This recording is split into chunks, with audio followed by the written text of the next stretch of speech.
Ke gunung kudusmu, di tempat kediamanmu. Biar kemuliaan melingkupi hidupku, dan jiwaku kan dipuaskan. Hanya dekatmu, itu yang ku perlu. Kau sumber penghiburanku, dan kau yang ubahkan air mataku jadi lembah yang bermata air. Sebab itu ku memujimu, Engkau Allahku.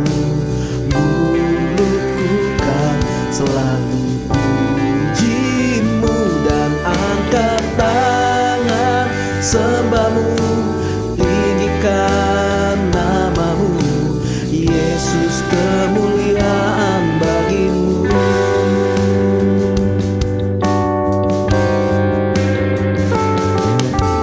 Bawaku ke gunung kudusmu, di tempat kediamanmu. Biar kemuliaan melingkupi hidupku, dan jiwaku kan dipuaskan. Hanya dekatmu, itu yang ku perlu. Kau sumber penghiburanku, dan kau yang ubahkan air mataku jadi lembah yang bermata air. Sebab itu ku memujimu, Engkau Allahku. Mulutku kan selalu pujimu, dan angkat tangan sembahmu, tinggikan namamu, Yesus, kemuliaan bagimu.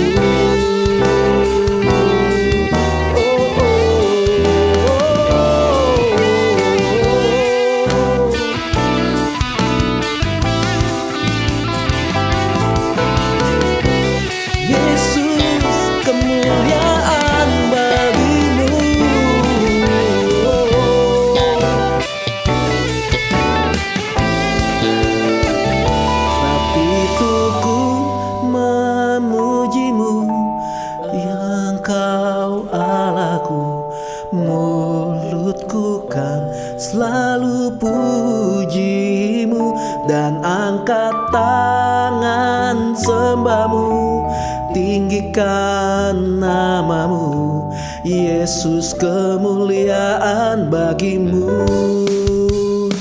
Sebab itu ku memujimu, Engkau Allahku.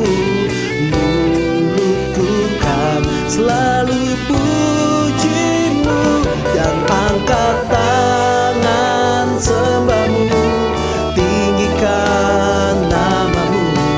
Yesus, kemuliaan bagimu. Yesus, kemuliaan bagimu. Yesus, kemuliaan bagimu.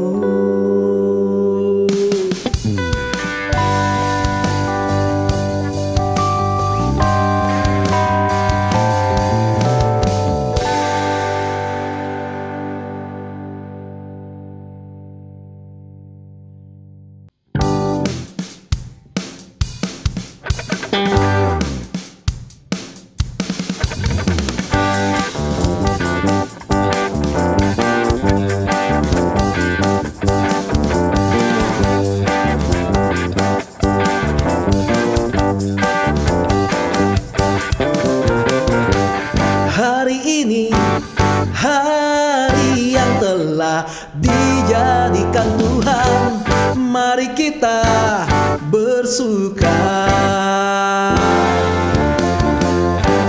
Hari ini, hari yang telah dijadikan Tuhan, mari kita bersuka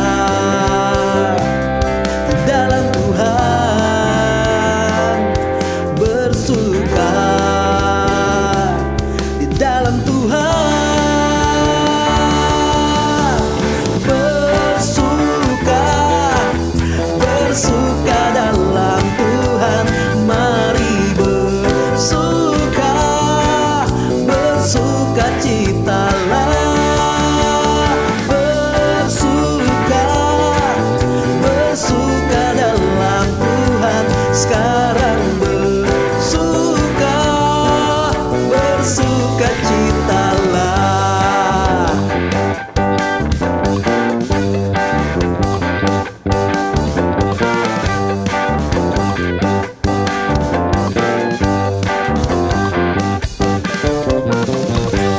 Hari ini, hari yang telah dijadikan Tuhan, mari kita bersuka. Hari ini, hari yang telah dijadikan Tuhan, mari kita bersuka di dalam Tuhan. Bersuka di dalam Tuhan. Bersuka, bersuka dalam Tuhan. Mari bersuka, bersuka citalah. Bersuka, bersuka dalam Tuhan. Sekarang bersuka, bersuka citalah.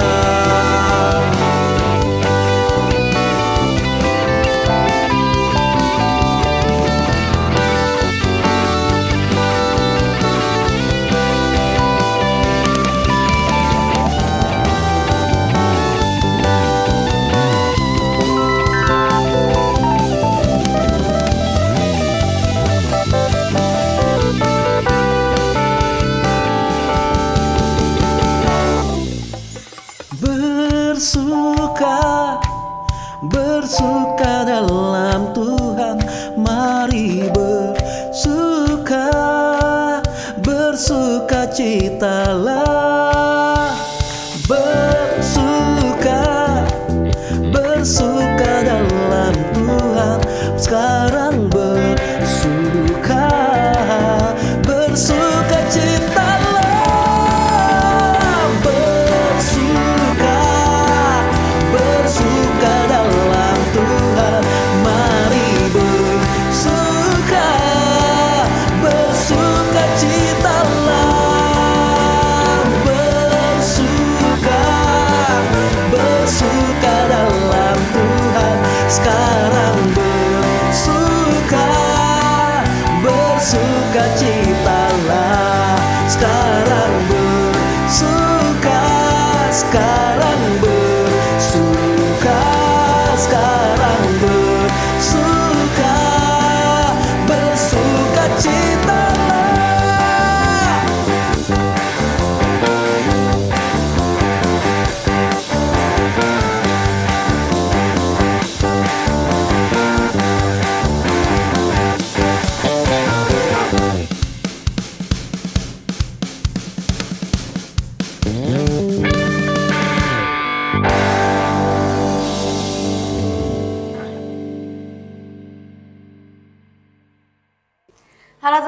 semua yang sudah pulang, sebelum kita mendengarkan firman Tuhan, mari kita berdoa. Tuhan Yesus, terima kasih untuk hari ini kami bisa menikmati ibadah online. Tuhan, kami berdoa sebentar lagi kami akan mendengarkan firman-Mu.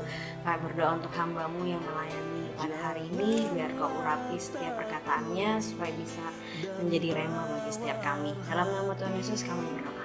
Amin.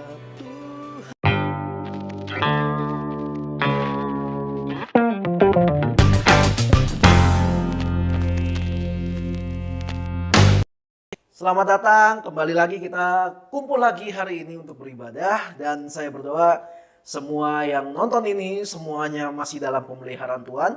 Walaupun beberapa hari sebelumnya saya dan istri harus dikarantina, harus isolasi mandiri gitu ya, karena terpapar virus. Tapi nggak apa-apa, tidak mengurangi sukacita kami sebagai keluarga yang percaya dalam penyertaan Tuhan. Dan terima kasih buat teman-teman yang selama seminggu memperhatikan kondisi kami sehingga semua yang menjadi kebutuhan hidup kami semua tercukupkan gitu. Itu pun kebaikan Tuhan. Di balik situasi atau masalah yang kami alami masih ada kebaikan Tuhan yang Tuhan tunjukkan bagi kami sekeluarga. Dan untuk itulah kami bersyukur, makanya penyertaan Tuhan ternyata nggak pernah stop, nggak pernah berhenti hanya karena kami sedang dilanda sebuah masalah, dan itulah Allah yang selalu menyertai kita. Dan di minggu terakhir ini kita masih akan belajar tentang empowering yourself, berdayakan dirimu gitu ya. Kita harus diperlengkapi dengan banyak-banyak pengetahuan, banyak-banyak ilmu, dan buat kita yang membutuhkan skill dalam pekerjaan atau dalam pelayanan, kita harus dipenuhi dengan banyak-banyak skill atau ilmu atau keterampilan untuk bisa melakukan pekerjaan kita ataupun semua hal yang membutuhkan kemampuan secara fisik. Dan untuk hari ini saya akan memberikan judul khotbah saya hari ini adalah pengguncang dunia. Ya, pengguncang dunia. Apa jadinya kalau dunia ini terguncang atau berguncang gitu, goyang gitu ya, kayak sebuah bola berisi air lalu kita guncang-guncang. Nah, itu akan terjadi kayak ada riuh di dalamnya gitu. Seperti itu juga kalau dunia berguncang, dan kita bisa merasakan guncangan itu kalau sedang ada gempa bumi, sedang ada gunung meletus terjadi, atau kalau mau yang dibuat-buat kita bisa pergi ke Dufan, ya. Kita bisa naik wahana-wahana yang berhubungan dengan guncang-mengguncang di sana. Dan untuk ayat firman Tuhan hari ini, mari kita lihat dalam Roma pasal 12 ayatnya yang kedua. Roma pasal yang ke-12 ayat yang kedua. Kita akan baca demikian firman Tuhan. Janganlah kamu menjadi serupa dengan dunia ini, tetapi berubahlah oleh pembaharuan budimu, sehingga kamu dapat membedakan manakah kehendak Allah, apa yang baik, yang berkenan kepada Allah, dan yang sempurna. Nah, kita lihat dalam versi bahasa Indonesia sehari-hari, demikian firman Tuhan. Janganlah ikuti norma-norma dunia ini, biarkan Allah membuat pribadimu menjadi baru, supaya kalian berubah. Dengan demikian, kalian sanggup mengetahui kemauan Allah, yaitu apa yang baik dan yang menyenangkan hatinya dan yang sempurna. Firman Tuhan bilang begitu dalam terjemahan bahasa Indonesia sehari-hari. Biarkan Allah membuat pribadimu menjadi baru. Let God renew you. Biarkan Tuhan gitu. Tuhan kita bisa kok merubah kita dalam sekejap gitu loh. Cuma itu selesai. Tapi Tuhan kita tidak punya rencana, tidak punya agenda untuk membuat kita menjadi seperti robot. Yang kalau diperintah harus mau. Lu kesana, lu gini, lu gitu. Tuhan gak mau. Tuhan mau kita datang pada Dia, kita menghampiri tahtanya atas kemauan kita sendiri karena kita mengasihi Tuhan. Itu yang Tuhan mau. Kalau kita tahu, Bapak Presiden pertama Indonesia, Soekarno, atau kita suka memanggilnya dengan sebutan Bung Karno. Dia pernah bilang begini, beri aku 1000 orang tua, niscaya akan kucabut Semeru dari akarnya, atau gunung Semeru dari akarnya. Beri aku 10 pemuda, niscaya akan kuguncangkan dunia. Keren kan? 1000 orang tua. bisa dia pakai untuk mencabut gunung Semeru dari akarnya. Beri aku 10 pemuda, niscaya akan kuguncangkan dunia. Ini punya banyak arti, teman-teman. Punya banyak arti. 1000 orang tua dengan semua hikmat mereka, ya orang tua yang belajar dengan semua kepintarannya, mereka mampu menciptakan penemuan-penemuan baru yang bisa aja dipakai untuk mencabut sebuah gunung. Semua orang yang tua gitu, yang sudah berusia, yang sudah berumur, yang pintar tentang fisika, matematika, semuanya bisa. Anak-anak muda atau pemuda belum tentu bisa mencabut sebuah gunung. Kita bisa lihat Thomas Alva Edison menciptakan lampu pijar gitu. Sampai sekian ribu kali percobaan dia harus melakukan try dan error sampai akhirnya dia menemukan lampu pijar yang paling sesuai. Di usia berapa? Ya di usianya yang dia sudah nggak muda, sudah tua gitu. Lalu Albert Einstein, walaupun dia diusir dari sekolah SD-nya, kemudian dia diajari sendiri oleh ibunya dan akhirnya bisa menjadi salah satu orang terpintar di dunia yang membuat sebuah rumus legendaris sampai hari ini. E sama dengan mc kuadrat. Dia pun sudah tua waktu dia menciptakan rumus itu. Nikola Tesla, pencetus ide elektromagnetik dan energi bersih dan sebagainya. Dan kalau kita lihat sekarang, negara Cina sudah mampu membuat matahari buatan. Lihat orang-orang yang dengan kemampuan atau kepintaran yang mereka gali sejak masa mudanya dan mereka dapatkan hasilnya di usia mereka yang sudah tidak muda lagi. Itulah yang bisa dilakukan oleh para orang tua. Mereka serius atau mereka fokus dengan apa yang sedang mereka kerjakan ketika dikumpulkan 1000 orang tua. Mereka menyatukan kepintarannya, mereka bisa mencabut gunung dengan kepintaran yang mereka sudah dapatkan. Sedangkan 10 pemuda, kenapa bisa Bung Karno pakai untuk mengguncang dunia? Karena 10 pemuda nggak ada yang bisa untuk mencabut gunung. Gitu aja. Ya kan? Tidak dijelaskan dalam perkataan Bung Karno.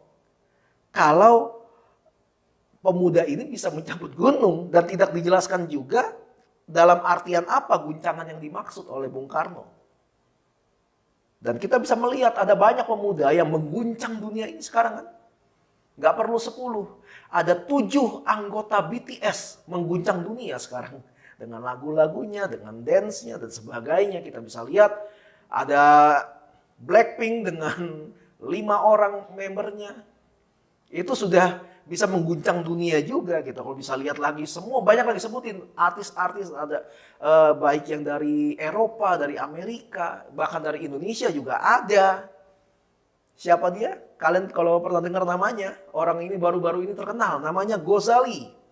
Dia terkenal di dunia, dia mengguncang dunia karena dia bisa menjual foto dirinya sendiri, foto selfie-nya yang dia foto setiap hari selama 1 tahun terjual di NFT dan menembus angka ratusan miliar untuk sebuah foto selfie dia. Luar biasa kan? Dia hanya sendiri, nggak perlu 10 orang. Dan dunia terguncang karena kejadian itu. Kaget gitu, shock, kok bisa foto selfie sampai 100 miliar. Dan bahkan kita tahu ada pemerkosa di negara lain yang kita pernah dengar beritanya yang mendadak terkenal karena baru terekspos kejahatannya. Karena dia suka memperkosa orang sesama jenis dengan cara dibuat mabuk, dibius, tidak sadarkan diri, dan tidak ketahuan sampai beberapa tahun lamanya. Dan dia berkata dia tidak menyesali perbuatannya itu. Orang ini mengguncang dunia kan? Tidak pernah dijelaskan dalam artian apa. Semua yang saya sebutin itu tadi, semuanya itu mengguncang dunia. Tapi ada yang positif, ada yang negatif. Mengguncang dunia dalam hal apa nih? Dalam bentuk apa? Kalau kita mau mengguncang dunia, coba pikirin dulu. Kita mau mengguncangnya seperti apa? Dalam arti positif atau negatif? Kita tahu Tuhan Yesus sejak dia memulai pelayanannya di usia 30 tahun, Yesus sudah mengguncang tanah Asia. Ketika dia memulai pelayanannya itu, dan guncangannya adalah kesembuhan ilahi, mujizat-mujizat, Dan yang paling penting dari semuanya adalah misi menyelamatkan manusia dari dosa. Dia menanggung semua beban atau semua dosa manusia dalam dirinya. Sehingga dia mati, kemudian dibangkitkan, lalu naik ke surga. Dan misinya sukses. Itu yang Yesus lakukan untuk mengguncang dunia ini. Kenapa sih kita harus mengguncang dunia ini? Karena hal ini, kegiatan mengguncang dunia ini adalah salah satu misi yang Tuhan berikan kepada kita sebagai pengikutnya. Amanat agung. Mari saya ajak semuanya berpikir secara rasional, gitu ya. Berpikir menggunakan otaknya. Kita rasional aja nih. Bagaimana caranya supaya kita bisa mengguncang dunia? Kalian mau menyebut dengan berintegritas, pasti bisa. Mungkin dengan skill kita pasti bisa mengguncang dunia. Sebutin aja semua. Silakan sebutkan apa yang ada di kepala kalian, bagaimana caranya kita bisa mengguncang dunia. Kalian boleh pause dulu video ini sambil berpikir. Nah, capek. Coba kalian pause dulu. Lalu, kalian pikirin. Coba cek, apakah jawaban kalian sama dengan jawaban saya? Ya kalau beda ya nggak apa-apa ya. Coba pikirin ya. Dan saya akan jawab. Sejauh pengalaman saya, kalau kita mau mengguncang dunia ini, urutan nomor 1 adalah caranya kita harus terkenal. Kalian boleh penuh skill dalam hal apapun. Jago banget membuat sesuatu di bidang kalian. Tapi kalau nggak terkenal, siapa yang mau dengerin kalian? Kalau nggak ada yang dengerin kalian, bagaimana bisa kalian mengguncang dunia ini? Tetangga aja, masa sih dia bisa kayak gitu? Baru tahu saya. Padahal kalian skillful. Kalian punya kemampuan yang luar biasa. Kalian boleh punya integritas tinggi. Kalian stick sama rule atau sama peraturan, sama prinsip hidup kalian. Tapi kalau kalian nggak punya nama di dunia ini, bagaimana bisa kalian mempengaruhi orang lain untuk mengikuti jejak kalian yang penuh dengan integritas? Itu artinya skillful dan integritas itu nggak cukup untuk bisa mengguncang dunia ini. Karena action untuk berbuat lebih itu nggak ada. Semuanya hanya untuk diri sendiri. Artinya egois. Gue belajar, buat apa? Buat gue dong, biar gue pintar. Nanti ketika ada yang nanya, nggak ada yang mau, cari tahu sendiri dong. Harus bisa dong. Makanya integritas dong. Cara gimana biar bisa integritas? Ya belajar dong. Ya, egois. Orang nggak bisa belajar apa-apa dari kita. Orang nggak bisa dapat apapun dari kita. Kita sih bisa dapat apapun dari orang lain. Tapi kita menyimpan itu buat diri sendiri. Kita simpan semua untuk diri sendiri. Makanya kita nggak pernah jadi apa-apa. Ya pengetahuan kita jadi meninggi sih. Pinter sih kitanya. Kita makin tahu, kita makin jago. Tapi nggak ada gunanya. Seperti hamba yang diberikan talenta cuma 1. Dia kubur untuk dirinya sendiri. Dan akhirnya nggak membuahkan apa-apa. Dan Tuhan bilang orang seperti ini adalah orang yang jahat. Hanya ada satu tipe orang. Hanya ada satu tipe orang yang bisa terkenal dan akhirnya berpotensi mengguncang dunia ini. Siapa dia? Orang yang konsisten. Entah dia konsisten dengan kebaikannya atau dia konsisten dengan kejahatannya. Kita bisa lihat di berita, ada orang terkenal karena penemuan-penemuan hebatnya. Bahkan di daerah Jawa ada seseorang, ada santri yang membuat replika pesawat Garuda dari polyester. Dan dia memasang remote control di sana dan bisa terbang. Pesawatnya enteng lagi. Dan bisa terbang. Dan akhirnya dapat penghargaan dan dia punya bercita-cita pengen bikin pesawat beneran. Lalu dia luar biasa gitu. Tapi kita bisa lihat juga kan ada banyak pejabat-pejabat yang tertangkap karena kasus korupsi. Terkenal juga karena kejahatannya. Makanya kita mau dikenal sebagai orang yang seperti apa? Karena kebaikan kita atau karena kejahatan kita? Tapi sebagai anak Tuhan, firman Tuhan berkata, biarkan Allah membuat pribadimu menjadi baru. Supaya kalian berubah. Dengan demikian kalian sanggup mengetahui kemauan Allah, yaitu apa yang baik dan yang menyenangkan hatinya dan yang sempurna. Biarkan Allah membuat pribadimu menjadi baru. Biarkan Tuhan bekerja dalam diri kita. Artinya apa? Kita harus buka diri kita. Kita harus buka pikiran kita. Kita harus bisa ngomong sama Tuhan. Tuhan, jadilah kehendak-Mu di hidupku seperti di sorga. Bukan kehendakku yang jadi, tapi kehendak-Mu yang jadi. Itu yang harus kita lakukan. Karena selama kita selalu menutup diri. Enggak lah, gua kayaknya enggak deh. Enggak lah. Iya kayaknya sih enggak. Kita nggak mau membuka diri untuk Tuhan. Kita nggak mau bahkan untuk mengakui kekurangan kita di hadapan Tuhan. Kita nggak mau mengakuinya. Dan itu yang menyebabkan kenapa kita nggak pernah bisa berkembang. Nggak pernah bisa menjadi pengaruh yang baik bagi banyak orang. Dan kita akan cenderung untuk selalu mengasihani diri kita sendiri.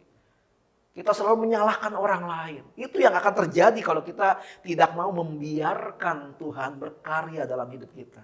Karena kalau Tuhan sudah berkarya dalam hidup kita, kita pun akan bisa berkarya untuk pekerjaan Tuhan.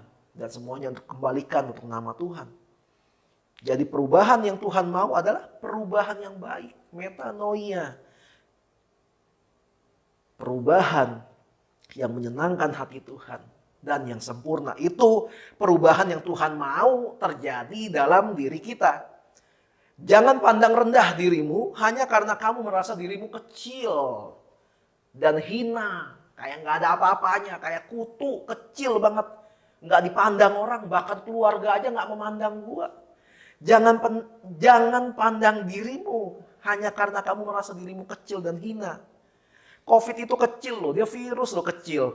Tapi lihat virus kecil yang gak kelihatan dengan mata ini mengguncang dunia ini selama 3 tahun sampai hari ini. Dan akan terus ada bersama-sama dalam hidup kita sampai selamanya. Kecil virus itu, tapi mengguncang dunia. Lockdown, PSBB, PPKM, udah gitu pakai level lagi. Level 1, 2, 3, 4. Yang terakhir ada level super pedas. Kalau kamu merasa dirimu kecil. Kalau kamu ngerasa kayak, mana mungkin bisa sih, saya nggak bisa, saya emang orang kecil, nggak ada apa-apanya gitu. Kalau kamu merasa dirimu kecil, gali potensimu sekerasnya, sekuatnya. Lu bisa apa? Cari tahu. Apa yang kamu bisa, walaupun itu sesuatu yang kelihatannya kayaknya nggak ada manfaatnya. Gali aja udah. Nggak ada yang pernah tahu sesuatu yang kita kira nggak ada manfaatnya, justru bermanfaat suatu hari nanti. Kita harus gali potensi kita. Melampaui batas-batas yang manusia sudah berikan pada kita, menuju pada batas yang Tuhan berikan pada kita. Yaitu kekekalan. Orang-orang boleh bilang, nggak mungkin, aduh udahlah nggak usah lah, nggak bakal bisa deh lu, nggak bakal. Kita harus melampaui batas itu. Kalau Tuhan bilang gini, marilah kepadaku semua yang letih lesu dan berbeban berat, aku akan memberikan kelegaan. Ada usaha datang kepada Tuhan, walaupun berat, walaupun capek, itu yang Tuhan mau. Orang tidak akan bisa mengguncang dunia ini kalau nggak terkenal. Mungkin akan ada yang protes nih dengan pernyataan saya. It's okay, gak apa-apa. Kan sejauh pengalaman saya. Mungkin masih ada yang lebih jauh lagi. Tapi sejauh pengalaman saya. Orang tidak akan bisa mengguncang dunia ini kalau tidak terkenal. Orang tidak akan terkenal kalau tidak pernah konsisten. Orang yang tidak konsisten biasanya karena tidak mau diproses. Orang yang tidak mau diproses karena hidupnya hanya diisi dengan protes. Kenapa gini sih? Kenapa harus gini sih? Kok bisa sih dia kayak gitu? Gue yang lebih lama tapi protes terus kerjaannya. Ya nggak apa-apa sih protes sekali-sekali, it's okay. Namanya sebuah keadaan yang tidak menyenangkan hati. Tapi kalau hanya protes, itu yang jadi masalah. Kenapa orang suka protes? Karena dia nggak mau ada perubahan apa-apa terjadi dalam hidupnya. Dia cuma mau protes aja pokoknya. Protes aja pokoknya. Nggak mau berubah gitu. Pokoknya saya mau seperti Yesus. Dulu, sekarang, dan sampai selama-lamanya saya akan terus protes. Karena saya Kristen Protestan. Gitu. Jadi saya akan terus-terusan protes. Ya, ngawur hidupnya. Makanya kita harus balik pola pikir seperti ini. Kalau mau ada perubahan terjadi dalam hidup kita, jangan protes. Supaya ada proses. Yang membuat kita konsisten melakukan sesuatu sehingga membawa nama kita dikenal dan terkenal. Kemudian berpotensi untuk mengguncang dunia ini. Seperti itu pola pikir yang harus kita bangun. Kalau hal ini terjadi dalam hidup kita, saat itulah kita sadar. Kalau ternyata kita sudah memberdayakan diri kita sedemikian rupa untuk hormat kemuliaan nama Tuhan lewat hidup kita. Lewat apa yang kita punya. Goncangan itu berguna untuk membuka mata kita. Dalam tahun ini kita udah beberapa kali kan merasakan gempa kan ya. Berapa kali saya dikontak, gempa ya. Ya, saya dan istri nggak pernah ngerasain gempa gitu. Mungkin karena kita sudah sering merasakan guncangan beban hidup, jadi gempa dikit ya nggak berasa gitu ya. Jadi berapa kali orang bilang, gempa, kok nggak berasa gitu. Tapi orang-orang yang ngomong, gempanya kencang banget gitu. Itu ada guncangan secara fisik terjadi. Dan itu membuat orang-orang menjadi bangun, terbangun gitu. Setelah bangun, mereka apa? Waspada.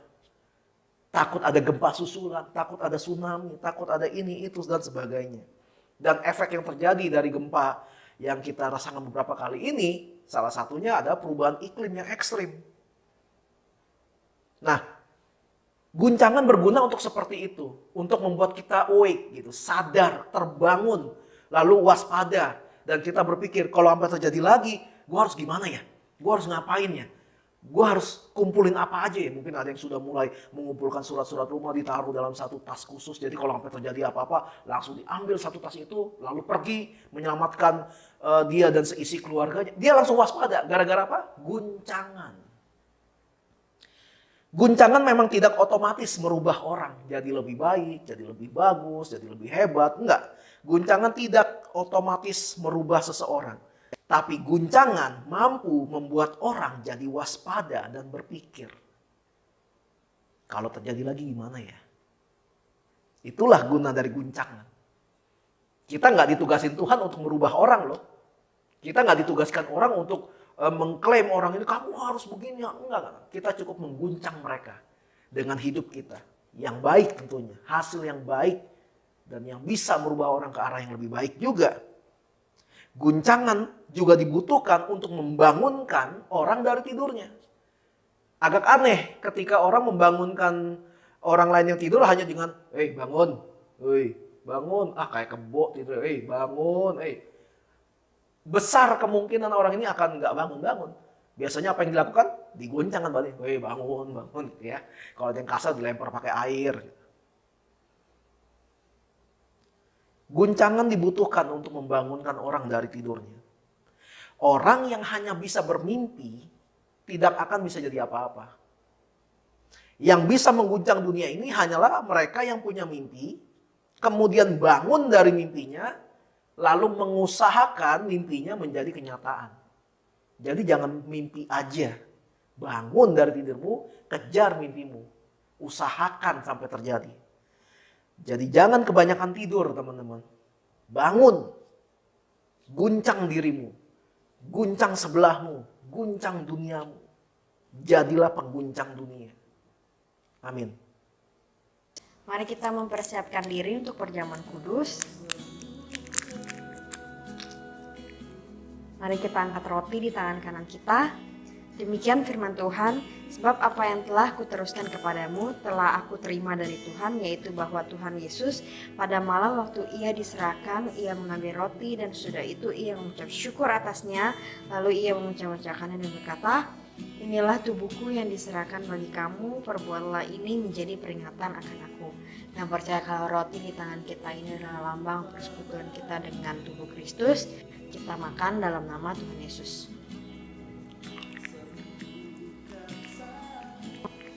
Mari kita angkat anggur di tangan kanan kita. Demikian juga ia mengambil cawan sesudah makan lalu berkata, "Cawan ini adalah perjanjian baru yang dimateraikan oleh darahku. Perbuatlah ini setiap kali kamu meminumnya menjadi peringatan akan aku." Yang percaya kalau anggur di tangan kita ini adalah lambang persekutuan kita dengan darah Kristus, kita minum dalam nama Tuhan Yesus.